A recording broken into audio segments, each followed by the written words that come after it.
Ջերմ ձեռք սեղմում, նույնքան ջերմ ու շոյող խոսքեր ըստ քաղտեխնոլոգների Փաշինյան-Պուտին հանդիպման բաց հատվածում են միայն եղել։ Փակ դռների հետևում ըստ Արմեն Բադալյանի Փաշինյանը հավանաբար երդվել է, որ Հայաստանում ոչ մի հակառույց չկա, ինքն էլ Պուտինի եղբայրն է։ Այդպիսի երդումներ կլինեն մինչև 2026-ի խորհրդարանական ընտրությունները, պնդում է քաղտեխնոլոգը։ Մինչև հունիսի 7-ը Հայաստանի իշխանությունը ցույց է տալու, որ ինքը եւ Ռուսաստանը դրանք գեր եղբայրական հարաբերություններ են։ Հունիսի 7-ից հետո ուղղակի ասելու է դուք ստեղ անելիք չունեք, որտեվ իրան պետք չի, որպեսզի ռուսական կողմը մինչև հունիսի 7-ը, ասենք, իր նկատմամբ լարվի եւ ինչ որ գործողություններ անի։ Ռուսական արջից Փաշինյանը ըստ Բադալյանի մինչ ընտրությունները դեռ զգուշանալու է։ Ռուս պաշտոնյաներն էլ բացահայտ չեն դժգոհելու Փաշինյանից։ Փոխարենը Բրյուսելն է բացահայտ գրոհի անցել, դեն նետելով անգամ դիվանագիտական դիմակները։ Արմեն Բադալյանի խոսքով եվրապաշտոնյա Կայա Կալասը ամենևին էլ պատահական չի հնչեցրել Ռուսաստանի անունը։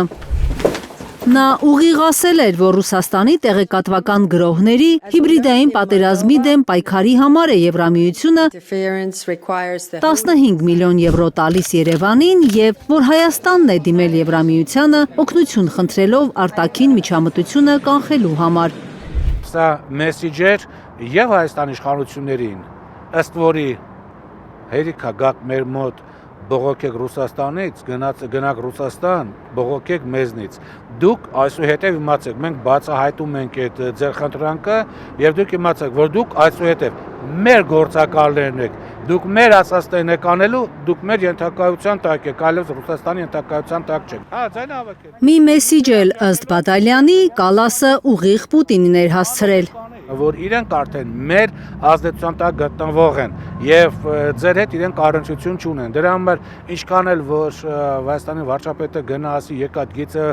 ստեղծեք, մենք շատ լավ հարաբերություն ունենք, Ռուսաստանի ղեկավարությունն է, չէ՞, լսում եք Կայա Կալասի ասածը։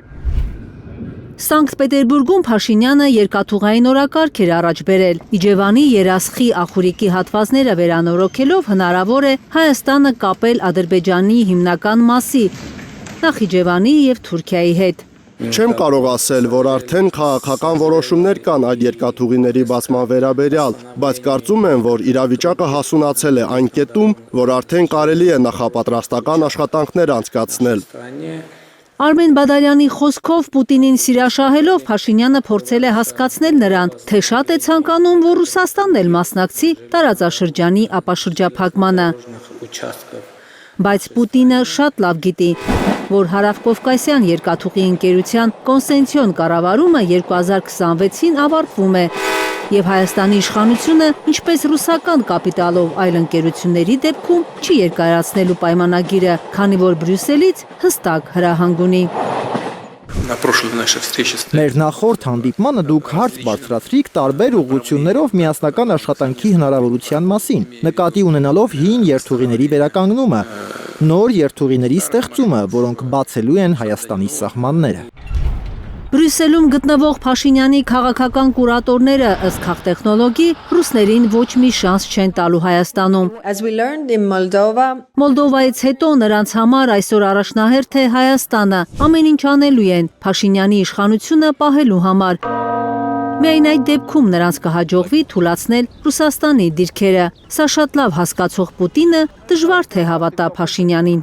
Պուտինը չեմ կարծում, թե միամիտ մարդ է, որ վարչապետից ճշտի, թե ինչեր ինքը ասում։ Երկուսն էլ գիտեն խաղը ինչ է գնում։ Կարնե Մանգասարյան, Նորա Շարբաթյան եւ Գագիկ Տեր-Ղազարյան, Հայլուր։ Հայաստանում եւ աշխարհում տեղի ունեցող իրադարձությունների մասին առաջինը իմանալու համար բաժանորդագրվեք մեր ալիքին։ Սեղմեք զանգակը, որ բաց չթողնեք ամենահրատապը, ամենակարևորն ու հետաքրքիրը։